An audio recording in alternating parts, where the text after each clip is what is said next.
What's up guys, GV2017 here, and today I'm going to share my thoughts on BioShock the Collection. Before we begin, I do need to disclose that I captured this footage at an event in which 2K Games paid for my travel and my expenses. I was fortunate enough to play all 3 of the remastered BioShock games on Xbox One, and I've got to say, it really reminded me why I love these games in the first place. Don't get me wrong, these are remasters, these are the same games, but being able to play on the newest generation of consoles was a real treat. All 3 games received the remaster treatment except for the PC version of Infinite.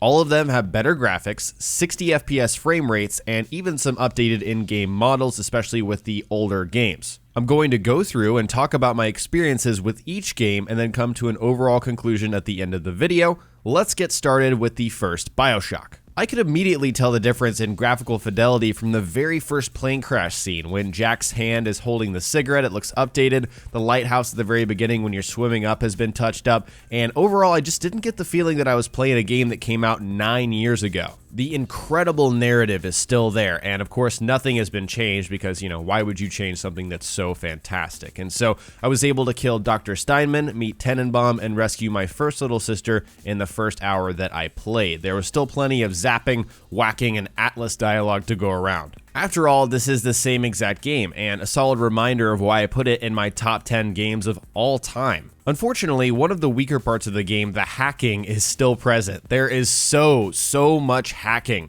I kind of wish they put some sort of alternative hacking minigame in place, kind of like they did. They replaced it in BioShock 2, but I guess that would be like tampering with a masterpiece. They didn't want to do that. So after playing all of these remastered versions, this game, the original BioShock, is without a doubt the game that benefits the most from the remaster treatment, and I think that makes sense. It's the game that came out 9 years ago, like I said, in 2007. It's the oldest game, and so you would think it would, and that is definitely the case. As I'm sure a lot of you are doing, I absolutely plan to start with the original BioShock, play through all of them, but it's going to be great to return to Rapture for the first time, experience that original story, and play again through one of my favorite games of all time. Moving on, next I played BioShock 2, and to be completely honest with you all, I've never played past the first hour of this game. I never finished BioShock 2 because 16-year-old me loved the original game so much that I rejected the sequel and traded it back in the day after it came out. Yes, I'm dead serious. I guess we were all young and narrow-minded at some point, but I was pleasantly surprised to play the first hour in this remastered version, and I feel like this needs to be said, especially coming from me. BioShock 2 is not a bad game. In fact, I found it to be insanely fun and a nice change of pace, and just because it wasn't, developed by Irrational Games, just because it's a sequel to a classic game that everyone loved, doesn't mean, it's a bad game. It's still a good game. Maybe it doesn't live up to the original game, but still a really good game. You play as a Big Daddy with a drill, along with a variety of weapons, a ton of them, and you still have a ton of plasmids to play around with too. The story takes place after the events of the original game with a new leader in power, Elizabeth Lamb. And so if you love Rapture, if you want to explore more of that underwater city and all the screwed up stuff that has gone on there, then BioShock 2 without a doubt is a game you need to play. Since I didn't play the original game like I mentioned, it's hard for me to give my perspective on how this remaster looks compared to the original version.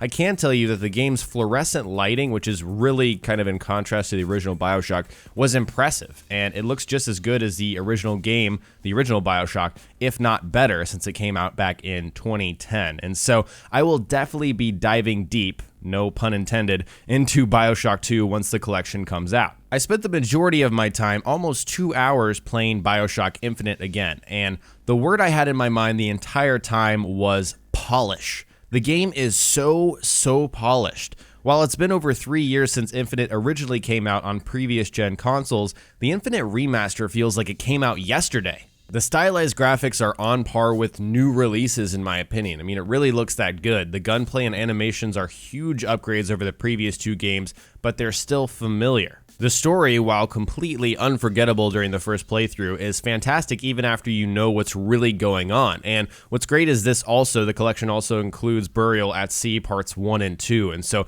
obviously if you play through BioShock Infinite, especially if it's your first time, then you're going to go immediately to Burial at Sea Parts 1 and 2 because, of course, those are some of the most important DLCs to any franchise ever, I feel like. I mean, they really wrap everything together. Hopping back on Infinite has actually made me reconsider what my favorite BioShock game is, and I think Infinite comes pretty close to beating the original for me. It's a different flavor, it's a different vibe completely, but it's just so good. I really love the game. I'm not sure how much Blind Squirrel and 2K retouched Infinite for consoles, but the game is beautiful, and the polish is there, and this remaster is another dose of nostalgia for one of my favorite games of all time. Overall, BioShock the Collection captures the raw nostalgia of the entire franchise. If you're a fan of BioShock and you want to give it another whirl, then the collection is really a no-brainer. I mean, this is absolutely a game I'm going to get and I'm going to play through once again. I mean, it really is a treat to have this stuff before, some of the bigger games come out